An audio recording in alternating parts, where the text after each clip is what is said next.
ఇది మినపప్పు, తొక్క మినపప్పు అనమాట. ఈ పప్పుతోని నేను ఇప్పుడు కళాయి రొట్టె చేయబోతున్నాను. ఓకే, ఎలా చేయాలి ఏంటి అనేది మొత్తం మీకు చెప్తా. ఓకేనా. ఇది రాజాంలో ఒక కొండంపేట అనే విలేజ్ ఉంటుంది. ఆ విలేజ్లో పండిందనమాట ఈ మినపప్పు. Okay, hi friends, good morning అందరికీ. నేను మీ ఏంజల్ విజ్జు. ఈరోజు తొక్క మినపప్పుతో కళాయి రొట్టి ఎలా చేయాలనేది చూపిస్తున్నాను. ఓకేనా.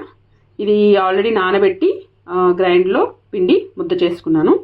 ఇదనమాట. ఇది రుబ్బేసి పక్కన పెట్టుకోవాలి. ఫస్ట్ ఇలా మనము ఒక కళాయి వేసుకొని ప్యాన్, ఏదైనా నాన్ స్టిక్ ప్యాన్ వేసుకొని దాంట్లో ఆయిల్ అయినా నెయ్యి అయినా వేయొచ్చు. నేనైతే నెయ్యి వేసాను. నెయ్యి వేసేసి ఆ ముద్ద కాస్త సరిపడా ఉప్పు వేసేసి కలిపేసి కొంచెం ముద్ద వేసేసి దానిపైన ఇట్లా ఆనియన్స్ పెద్ద పెద్ద పీసెస్ కట్ చేసినా కదా, అవి ఆనియన్స్ ఇట్లా వేసాను అనమాట. ఇది బాయిల్ అయిన తర్వాత మళ్ళీ మీకు చూపిస్తాను.